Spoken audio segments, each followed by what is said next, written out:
despite what you might think, even gods had favorite snacks.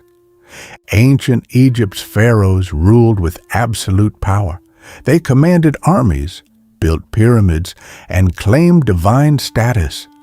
But at the end of the day, they still had dinner.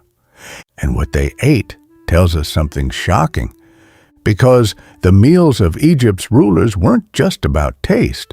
They were about power, politics, religion, and sometimes survival, from beer thick enough to chew, to honey cakes served to gods, to exotic spices imported from across the world.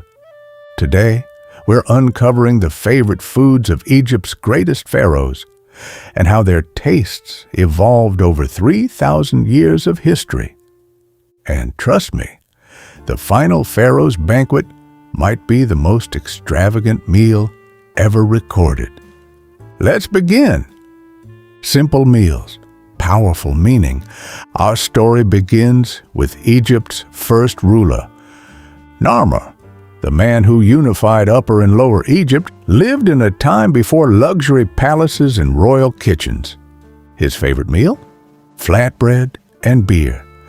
But this wasn't modern beer. Egyptian beer was thick, nutritious, and packed with grain. It was more like a liquid meal. Archaeologists even found sealed beer jars in early royal tombs, meaning this wasn't just food. It was fuel for building a civilization. But as Egypt grew, so did royal taste. Djoser, builder of the first pyramid, stored thousands of food vessels beneath his step pyramid. Grain, honey, ritual bread. This tells us something important. In ancient Egypt, what you offered the gods, you also ate yourself. Religion shaped the royal menu. Then came Pharaoh, the pharaoh who built 3 pyramids. His favorite?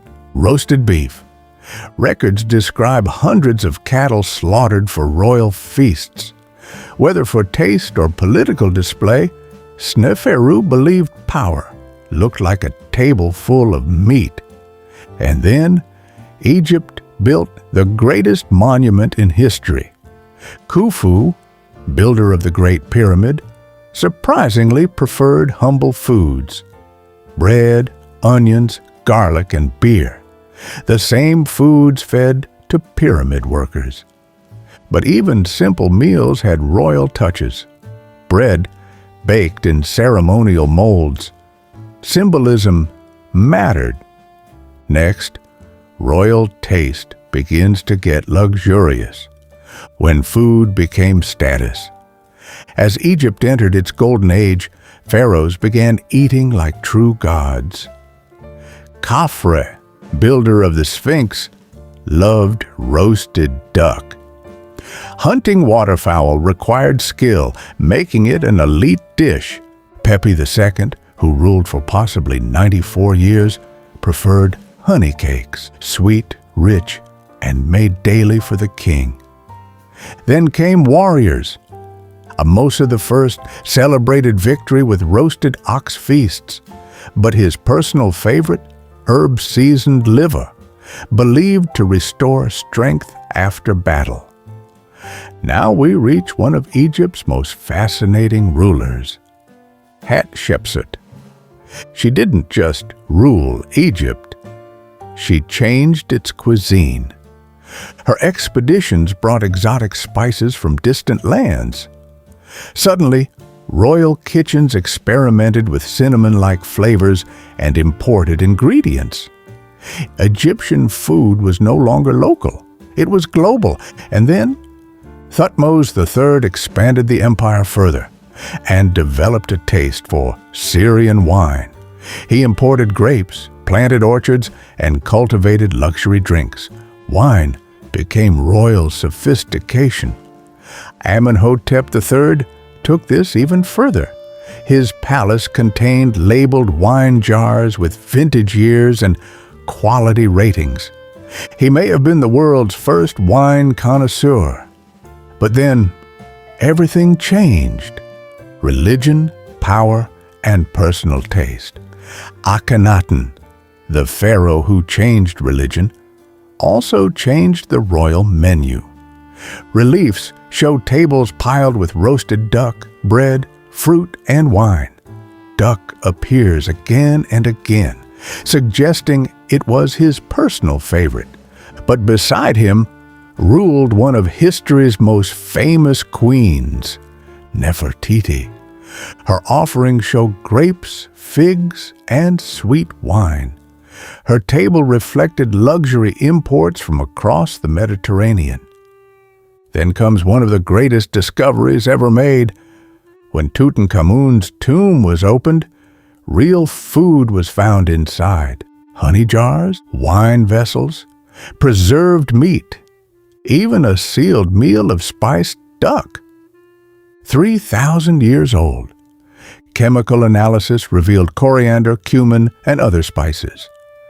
Tutankhamun loved flavored food. After him, military rulers returned to simple diets. Horemheb preferred beef, dried fish, and hard bread. But royal luxury soon returned. Seti I loved beef ribs. Ramses II ate massive feasts, prime beef, wine, honey cakes.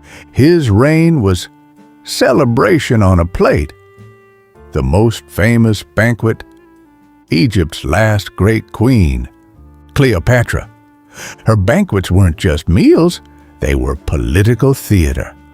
Ancient writers describe enormous spreads of imported delicacies, exotic spices, rare wines, and elaborate presentations. One story claims she dissolved a pearl in vinegar and drank it, simply to prove her wealth. True or not, it shows how food had become power. From simple bread and beer to global cuisine OD. The evolution of pharaoh food mirrors the rise and fall of Egypt itself. Because in ancient Egypt, what you ate wasn't just a meal. It was a message, and the gods were always watching.